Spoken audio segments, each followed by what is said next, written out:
यया सर्वमिदं व्याप्तं जगत् स्थावरजङ्गमं तां धेनु शिरसा वन्दे भूतभव्यस्य मातरम।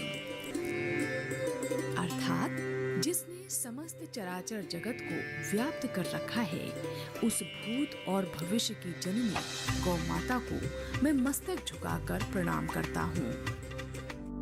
गोबर की उपयोगिता हमारे वेदों में भी वर्णित है। इसीलिए मौजूदा समय में जैविक प्राकृतिक कृषि का आधार गाय हैं। यही वजह है कि पशुपालन के क्षेत्र में सुखद आंकड़े बढ़ते जा रहे हैं। साथ ही गोबर से बनी चीजों और उनकी उपयोगिता भी बढ़ रही है, जो कहीं न कहीं पर्यावरण के अनुकूल परिणाम भी देने में सक्षम है। गोबर के आपने कई तरह के उपयोग देखे होंगे, लेकिन आज हम आपको जो दिखाने जा रहे हैं वो आपके ही नहीं बल्कि प्रकृति के चेहरे पर भी मुस्कान ला देगी।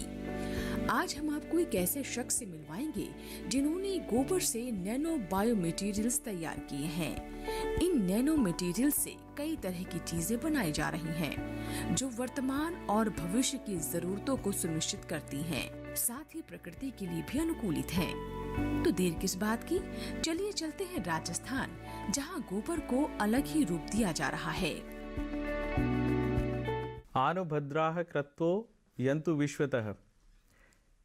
इसी मिशन के साथ सारी दुनिया का, सारी विश्व का, चारों दिशाओं का ज्ञान हमारी तरफ आए।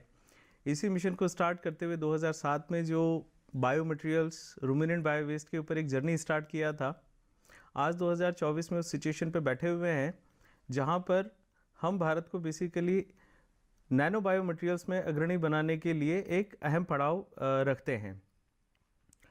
अमाहिर paints and chemicals private limited, इसके सीईओ, फाउंडर के नाते जो एक इनोवेशन हमने किया, जिसका सीधा सा मकसद था कि दुनिया में इन्वायरमेंटल सस्टेनेबिलिटी, बायो मटेरियल्स की बहुतायत और भारत में जो गायों की दुर्दशा है उसको किस तरीके से कवर अप किया जा सके, उसके लिए क्या किया जा सकता है, किस तरीके से किसानों की आय को वास्तव में दुगना किया जा सकता है, उस मिशन को लेकर स्टार्टअप को हमने शुरू किया। लैब में अपने सहकर्मियों को समझाते हुए ये हैं डॉक्टर सत्य प्रकाश वर्मा, जो गोबर से केमिकल बनाकर उसे कई तरीके से इस्तेमाल कर रहे हैं। उनका मानना है कि अगर गोबर को सही तरीके से इस्तेमाल किया जाए तो उसकी कीमत 15,000 तक पहुंच सकती है। ये बात थोड़ी अतिशयोक्ति लग सकती है, लेकिन जब डॉक्टर वर्मा के कॉन्सेप्ट को समझेंगे तो हकीकत लगने लगेगी। डॉक्टर वर्मा IIT बॉम्बे से स्नातक करने के बाद 13 साल दुबई में अपनी सेवाएं दे चुके हैं, लेकिन वो अपने ज्ञान का सही उपयोग करना चाहते थे। शायद इसीलिए भारत लौटे और यहाँ जलवायु परिवर्तन जैसी समस्या और इसके समाधान पर विचार करने लगे। उनके इस विचार को गौमाता के पास विराम मिला और वो गाय के गोबर पर अनुसंधान करने लगे। करीब 17 सालों की मेहनत के दौरान उन्होंने ड्राई गोबर से नैनो पार्टिकल्स अलग करने में सफलता पाई और उन्होंने बायो मटेरियल्स के रूप में नैनो सेलुलोज, नैनो लिग्निन को अलग कर दिया। नैनो सेलुलोज और नैनो लिग्निन वैसे तो प्लांट से निकलने वाला एक बहुत कॉमन प्रोडक्ट है और ये सारी दुनिया में इसके ऊपर अच्छी रिसर्च हो रही है, लेकिन चूंकि मैंने आपको बताया मेरा विषय शुरू से ही रूमिनेंट बायोवेस्ट रहा है, तो मैंने रूमिनेंट बायोवेस्ट से और उसमें भी विशेषकर गाय के गोबर से इस नैनो सेलुलोज और नैनो लिग्निन को एक्सट्रैक्ट किया। बरसों की रिसर्च के बाद एक बहुत ही इकोनॉमिकल वे में हम इसको निकाल पाए। साथ ही इसमें से और क्या क्या एप्लीकेशंस हो सकती हैं, क्या क्या प्रोडक्ट्स बनाए जा सकते हैं, उनके ऊपर भी हमने काम किया। इस नैनो सेलुलोज से हमने नैनो पेंट्स बनाया, नैनो बायो फर्टिलाइज़र बनाया, जो बेसिकली पूरे विश्व में जिस तरीके से खेती की ज़मीन सिकुड़ती जा रही है, किस तरीके से डेजर्ट और रेगिस्तान की ज़मीन को उपजाऊ ऑर्गेनिक लैंड में कन्वर्ट किया जा सकता है, उसके ऊपर काम किया। कुछ नैनो कंपोजिट्स के ऊपर हम काम कर रहे हैं। ये नैनो कंपोजिट्स बेसिकली किसी भी मटेरियल को बहुत लाइट वेट कर देते हैं और साथ ही उसकी मजबूती को बढ़ा देते हैं। अभी हम cement, ready mix, concrete block, ceramic, plastic, glass, metal, इस तरह के कंपोजिट्स के ऊपर काम कर रहे हैं। उनकी इस पहल को और सशक्त बनाने में श्री कर्ण नरेंद्र कृषि विश्वविद्यालय जोबनेर का भी काफी सहयोग मिला। वीवी स्टार्टअप और इनोवेशन के लिए अनुदान देता है। वीवी प्री स्टेज के लिए 5 लाख, सीड स्टेज के लिए 25 लाख का अनुदान देता है और इसी सीड स्टेज के अनुदान ने डॉक्टर वर्मा को आर्थिक रूप से सहायता दिया, जिससे वो अपने काम को सुचारू रूप से कर पाए। डॉक्टर सत्यप्रकाश वर्मा, जो कि हमारे SKN एग्रीकल्चर यूनिवर्सिटी जॉबनेर के एक जो इंक्यूबेटी है, वो बहुत ही अच्छा उन्होंने एक स्टार्टअप शुरू किया है, जिसके तहत वो जो स्मॉल रेमिनेंट्स हैं, जो पशु है, उसके गोबर से जो है वो 2 बहुत ही महत्वपूर्ण जो हैं पदार्थ, लिग्निन और दूसरा नैनो सिलिका, निकाल करके एक बहुत बड़ा काम कर रहे हैं।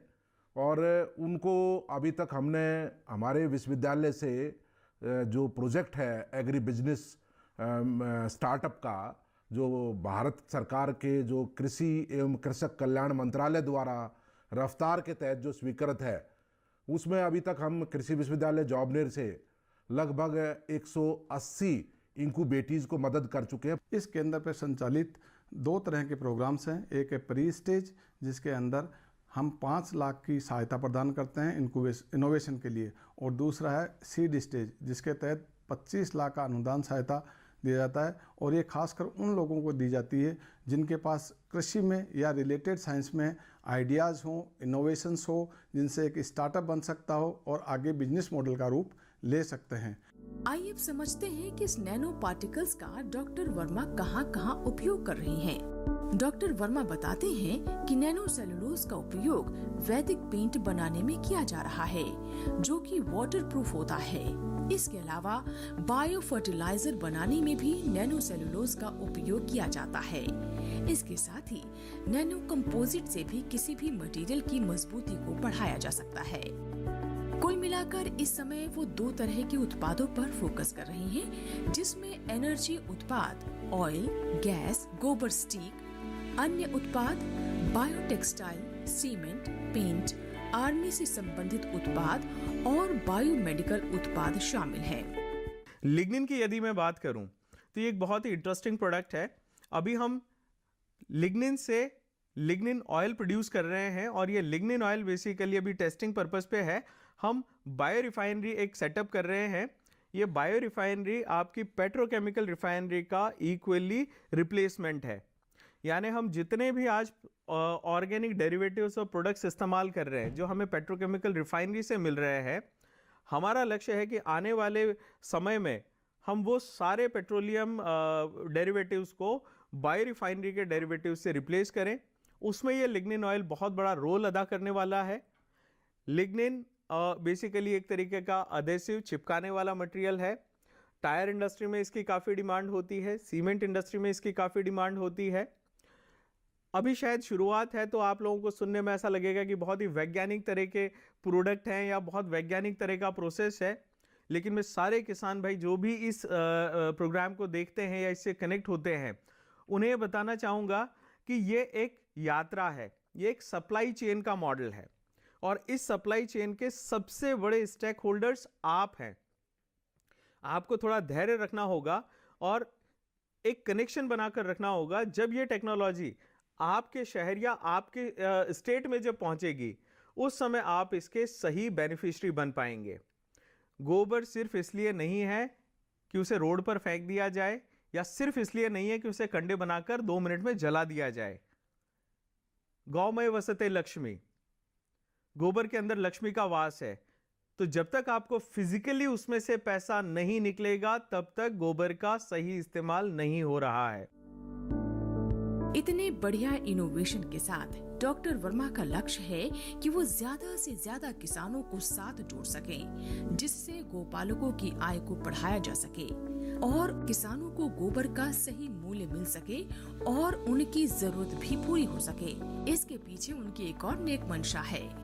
लेकिन हम एक मिशन पर काम करने की कोशिश कर रहे हैं कि क्यों ना हर किसान जिसके घर में 2 या 3 गाय ही क्यों ना हो, उसे एक छोटा सा बायोडाइजेस्टर दिया जाए ताकि जो गैस प्रोड्यूस होगी उसे वो अपने घर में कंज्यूम कर लेगा।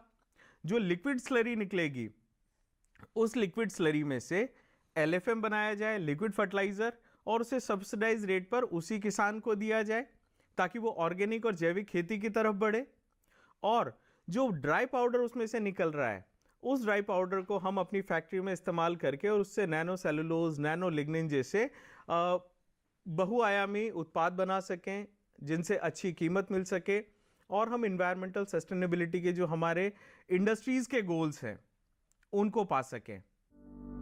डॉक्टर वर्मा अपने इस काम के कारण ही आज गोबर वाला के नाम से जाने जाते हैं। इसी प्रसिद्धि को उन्होंने वेबसाइट का नाम दे दिया जो कि gobarwala.com के नाम से है, जिसमें गोबर से होने वाले फायदों के बारे में बताया गया है। डॉक्टर वर्मा अपने इस इनोवेशन को देश सेवा से जोड़ते हैं। वो मानते हैं कि ये महज पैसा कमाने का जरिया नहीं है, इसके अलावा इनकी एक कमर्शियल वेबसाइट भी है nanoverse.co.in, जिसमें कंपनी के उद्देश्यों की बेहतर जानकारी दी गई है। कोशिश यह है कि इस बैक एंड सप्लाई चेन में एक छोटे से छोटे पशुपालक जिसके पास 1-2 गाय भी है उसको किस तरीके से एंगेज करें, इसके ऊपर और काम कर रहे हैं। एक सतत प्रयास है। हमने इस इकोसिस्टम को मजबूत करने के लिए एक gobarwala.com www.goberwala.com gobarwala.com एक वेबसाइट भी बनाई ताकि किस तरीके से छोटा किसान अपने आप को वहाँ रजिस्टर करे, हमारे डाटाबेस में आए, और जब भी हम उस स्टेट में एक बड़ी यूनिट नैनो सेलुलोज और लिग्निन प्रोसेसिंग की डालें तो हम उनसे कांटेक्ट करके और उनको एज अ अपना परचेज़र बना सकें, उनसे गोबर परचेज कर सकें। इसी तरीके से हमने एक कमर्शियल वेबसाइट जो हमारे क्लाइंट्स के लिए है nanoverse.co.in nanoverse.co.in। ये बहुत ज़्यादा टेक्निकल और कमर्शियल वेबसाइट है जिसमें नैनो सेलुलोज और नैनो लिग्निन के अलग अलग एप्लीकेशंस के बारे में बात है, अलग अलग प्रोडक्ट्स और उनके मार्केट्स के बारे में बात है। उनके इस काम में कई चुनौतियां भी आई, लेकिन उनके परिवार के साथ और सहयोग ने सब आसान कर दिया। स्ट्रगल की बात करें तो फैमिली की स्ट्रगल थी, और सबसे बड़ी स्ट्रगल ये है कि 13 साल दुबई जैसी कंट्री में आधुनिक जीवन जीने के बाद गाय और गोबर में आना, भारत में आना, वापस जीरो से शुरू करना, ये एक बड़ा चैलेंज था मेरे लिए भी, परिवार के लिए भी। लेकिन उस चैलेंज को हमने पार किया, फार्मर्स को जोड़ा, परिवार को कन्विंस किया कि ये बेसिकली सिर्फ एक पैसे कमाने का जरिया नहीं है, ये एक देश सेवा का एक नया प्रकार है। इसमें देश सेवा, धर्म सेवा सारी चीज़ होती है। मेरी वाइफ ने भी इसमें बहुत कंट्रीब्यूट किया, ना सिर्फ एक हाउसवाइफ बल्कि as a business partner also. शुरुआत में गोबर की आपूर्ति के लिए वो कई किसानों और FPO से संपर्क करते थे, लेकिन आज आलम यह है कि किसान खुद उनसे संपर्क कर रहे हैं। हमारे इस प्रोजेक्ट के अंदर बेसिकली गौशालाएं और FPO जो हैं उनका बहुत इंपॉर्टेंट रोल प्ले करते हैं। FPOs के थ्रू हम जो हैं गोबर प्रोक्योर करते हैं। उसके लिए हमने बूंदी के अंदर प्रगतिशील किसान FPO एक है जिससे हमने टाइप किया है। इसके अंदर 1400 किसान जो हैं वो डायरेक्टली हमसे जुड़े हुए हैं, उनसे हम गोबर प्रोक्योर कर रहे हैं उस FPO के थ्रू, और गौशालाओं से भी हम लेते हैं। मौजूदा समय में डॉक्टर वर्मा ने अहमदाबाद में एक यूनिट लगाई है, लेकिन आने वाले सालों में वो 3 और यूनिट्स लगाने वाले हैं, जिससे गोबर का सही उपयोग हो सके और प्रकृति को भी संवारा जा सके। ऑलरेडी हम लोग एक कमर्शियल यूनिट अहमदाबाद में बना चुके हैं, और इस साल हमारा लक्ष्य है 3 और यूनिट, कमर्शियल यूनिट को, state of art the units को एस्टेब्लिश करना। मकसद ये है कि हमारे किसान ज़्यादा से ज़्यादा किस प्रकार इसमें कनेक्ट हो सकें, किस प्रकार बैक एंड सप्लाई चेन में, क्योंकि गोबर का सोर्स क्या है? गोबर का सोर्स गौमाता के पास है और गौमाता का पालक है गौपालक। उनकी जेब में पैसा किस प्रकार से जाए, इस इनोवेशन के माध्यम से, ये लक्ष्य है। डॉक्टर वर्मा का इनोवेशन वाकई काबिले तारीफ है, जो प्रकृति के साथ साथ किसानों की आय को भी कई गुना करने में सहयोग कर रहा है।